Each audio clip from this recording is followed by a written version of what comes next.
September 1 വിശുദ്ധ Giles.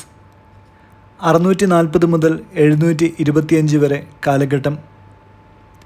ഇംഗ്ലണ്ടിലും ഫ്രാൻസിലും വളരെയേറെ പ്രശസ്തി നേടിയിട്ടുള്ള ആബട്ട് ജൈൽസ് ജനിച്ചത് അയഥൻസിൽ ഒരു കുലീന കുടുംബത്തിലാണ്. അദ്ദേഹത്തിൻ്റെ പാണ്ഡിത്യവും പരിശുദ്ധിയും പ്രശംസാവിഷയമാകുന്നത് കണ്ടപ്പോൾ അദ്ദേഹം സ്വദേശത്തു നിന്ന് ഫ്രാൻസിലേക്ക് പോയി. ആദ്യം അദ്ദേഹം റോൺ നദീതീരത്തുള്ള മരുഭൂമിയിൽ ഒരു പർണശാല നിർമ്മിച്ച് അവിടെ താമസിച്ചു. പിന്നീട് നീമസു വനത്തിലേക്ക് താമസം മാറ്റി. വന്യപഴങ്ങളും കിഴങ്ങുകളും ജലവുമായിരുന്നു അക്കാലത്ത് അദ്ദേഹത്തിൻ്റെ ഭക്ഷണം. യഥാർത്ഥത്തിൽ ഒരു മാലാഖയുടെ ജീവിതമായിരുന്നു അദ്ദേഹത്തിൻ്റേത്. ഭൗമിക ചിന്തകൾ കൂടാതെ മിക്കപ്പോഴും പ്രണിധാനത്തിൽ മുഴുകിയിരിക്കുകയായിരുന്നു ആബട്ട് ജൈൽസ്. ഒരു മാൻപേടയാണ് ജൈൽസിന് പാല് കൊടുത്തിരുന്നത്. നായാട്ടിന് വന്ന ഒരു രാജകുമാരൻ ഈ മാൻപേടയെ അനുധാവനം ചെയ്തപ്പോൾ അത് ആബട്ട് ജൈൽസിനെ അഭയം തേടി. അങ്ങനെ ജൈൽസിൻ്റെ പരിശുദ്ധി പ്രസിദ്ധമായി.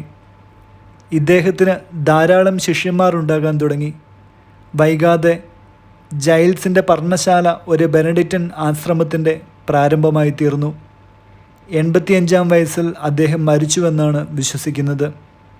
വചനം കൊളോസോസ് 3:16 പരസ്പരം പഠിക്കുകയും ഉപദേശിക്കുകയും ചെയ്യുമ്പോഴും കൃതജ്ഞത നിറഞ്ഞ ഹൃദയത്തോടെ ദൈവത്തിന് സങ്കീർത്തനങ്ങളും ഗാനങ്ങളും ആത്മീയ ഗീതങ്ങളും പാടുമ്പോഴും ക്രിസ്തുവിൻ്റെ വചനം നിങ്ങളിൽ സമൃദ്ധമായി വസിക്കട്ടെ. വിചിന്തനം: ഏകാന്തതയിൽ ധ്യാനിച്ച് ശീലിക്കുന്നവരാണ് വിശുദ്ധരാവുക. ആകയാൽ വിശുദ്ധരുടെ ഏകാന്തതയിൽ അവരെ അനുകരിക്കുവാൻ നമുക്കും ശ്രമിക്കാം. ഈ 8 നോമ്പ് തിരുനാളിന് വേണ്ടി ഒരുങ്ങുമ്പോൾ ദൈവസന്നിധിയിൽ പ്രാർത്ഥനയിലും പശ്ചാത്താപത്തിലും പരിത്യാഗ പ്രവൃത്തികളിലും ഒന്നായിത്തീരുവാൻ പരിശ്രമിക്കാം. അങ്ങനെ പരിശുദ്ധ അമ്മയിൽ നിറഞ്ഞു നിന്ന വിശുദ്ധിയുടെ കണങ്ങൾ നമ്മുടെ ജീവിതത്തെയും വിശുദ്ധിയിലേക്ക് നയിക്കട്ടെ.